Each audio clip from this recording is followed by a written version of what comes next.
الحمد للہ وکفا والصلاة والسلام علی سیدنا وحبیبنا وشفیعنا ونبینا ومولانا محمد المصطفى وعلى آلہ المجتبى واصحابہ نجوم الہدى اما بعد فاعوذ باللہ من الشیطان الرجیم بسم اللہ الرحمن الرحیم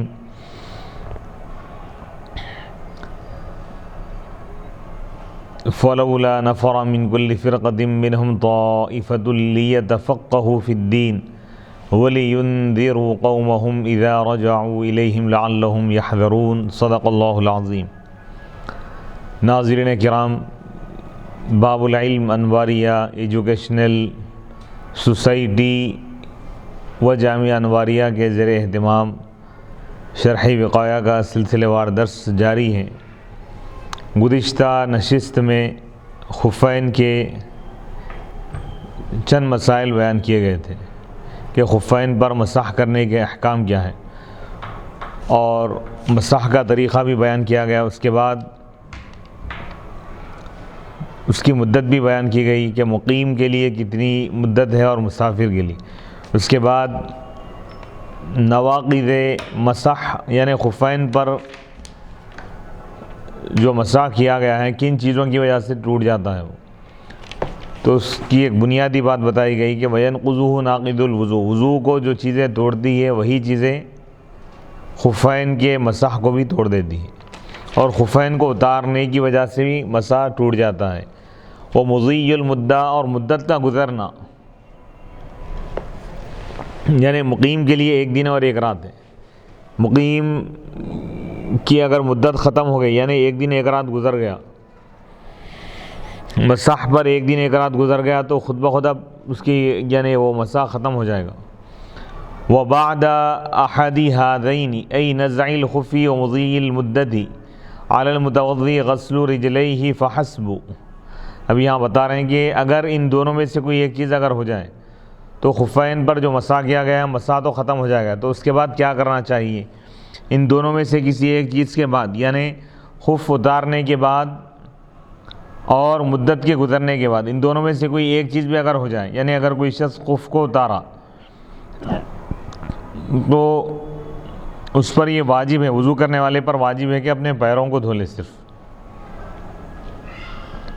اور اگر مدت گزر گئی ہے تو صرف پیروں کو دھو لینا کافی ہے۔ یعنی کوئی شخص خفین پر مسح کیا، یعنی خفین کو پہلے پہنا وضو کر کے، اس کے بعد جب بھی وہ بے وضو ہوگا اس وقت سے ایک دن ایک رات گزر گیا اور وہ خفین پہنا ہوا تھا، تو اب ایک دن گزرنے کے بعد، ایک رات گزرنے کے بعد وہ کیا کرے گا؟ خفین کو اتارے گا۔ پہلے سے اس کو وضو ہے تو اب صرف پیروں کو دھو لینا کافی۔ ای علی الذی کان لہ وضو، یعنی اس شخص پر واجب ہے جس کا وضو ہے، یعنی وضو ٹوٹا نہیں تھا اس کا لیکن مدت ختم ہو گئی، مسح کی مدت ختم ہو گئی، تو اب پورا مکمل وضو کرنا ضروری نہیں ہے، صرف پیر دھو لینا کافی ہے۔ لا یجب الا غسل رجلہ، اگر اس کا وضو باقی ہے، صرف خفین پر مسح کی مدت ختم ہو گئی، تو اب اس پر واجب یہ ہے کہ وہ اپنے پیروں کو دھو لے گا خفین اتار کر۔ ای لا یجب غسل بقیت الاعضاء، باقی اعضاء کو دھونا واجب نہیں ہے۔ اسی طرح وہ خف کو اگر اتارا، باوضو تھا، خفین پر مسح وغیرہ کیا ہوا تھا، لیکن ایک خف اتارا تو اب اس کا مسح ٹوٹ گیا، مسح ختم ہو گیا، تو کیا کریں گا؟ دوسرے پیر کا بھی وہ خف اتارے گا، خفین اتار کر صرف پیر دھو لیں گا۔ پورے اعضاء وضو کو دھونا ضروری نہیں ہے، اس پر واجب نہیں ہے کیونکہ اس کا وضو باقی ہے۔ وَيَنْبَغِي أَنْ يَكُونَ فِيهِ خِلَافُ مَالِكٍ عَلَى فَرْضِيَّةِ الْوِلَاءِ عِنْدَهُ، وَيَنْبَغِي، اور یہ مناسب ہے کہ أَنْ يَكُونَ فِيهِ، یہ اس میں امام مالک رحمۃ اللہ علیہ کا اختلاف ہو، اس بنا پر کہ ان کے پاس ولا یعنی پیدر پہ دھونا فرض ہے ان کے پاس، تو لہذا ان کے پاس پورے اعضاء وضو کو دھوئے گا، مکمل وضو کرے گا، کیونکہ خفین جب وہ اتارا تو اعضاء وضو دھو کے تو ایک وقت ہو گیا تھا، اس اعضاء وضو خشک ہو گئے، سوکھ گئے ہیں، تو لہذا پورا وضو اس کو اس کے لیے لازم ہو جائے گا، کرنا واجب ہوگا اس میں، صرف پیر دھونا کافی نہیں ہوگا۔ البتہ احناف کے پاس صرف پیر دھو لینا بھی کافی ہے، کیونکہ ہمارے پاس موالات پیدر پہ اعضائے وضو کو دھونا واجب نہیں ہے۔ وہ خروج اکثر العقیبی الی الساقی نزع، اب یہاں پر خفین اتارنے کا مطلب کیا ہے وہ بھی بتا رہے ہیں کہ اکثر ایڑی کا نکل جانا پنڈلی کی طرف،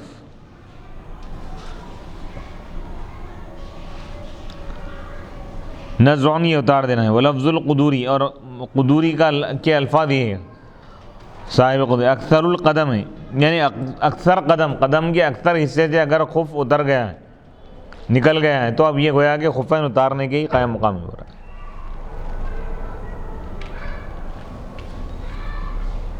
ایڑی تک اگر اتر گیا تو گویا کہ وہ خفین اتارنے کی قائم مقام ہے۔ وما اختارہ فی المتن مروی عن ابی حنیفہ رحمہ اللہ تعالی، صاحب وقایہ نے جس چیز کو اختیار کیا ہے متن میں، یہ امام اعظم ابو حنیفہ رحمۃ اللہ علیہ سے مروی ہے۔ صدر الشریعہ علیہ رحمہ فرما رہے ہیں کہ یہ جو لفظ ہے وہ خروج اکثر العقیبی الی الساقی نزع، یہ جو عبارت ہے، یہ جو الفاظ ہے جس کو صاحب وقایہ تاج الشریعہ نے اپنے متن میں جس کو منتخب کیا، سلیکٹ کیا اور ذکر فرمایا، یہ امام اعظم ابو حنیفہ رحمۃ اللہ علیہ سے مروی ہے۔ وَيَمْنَعُهُ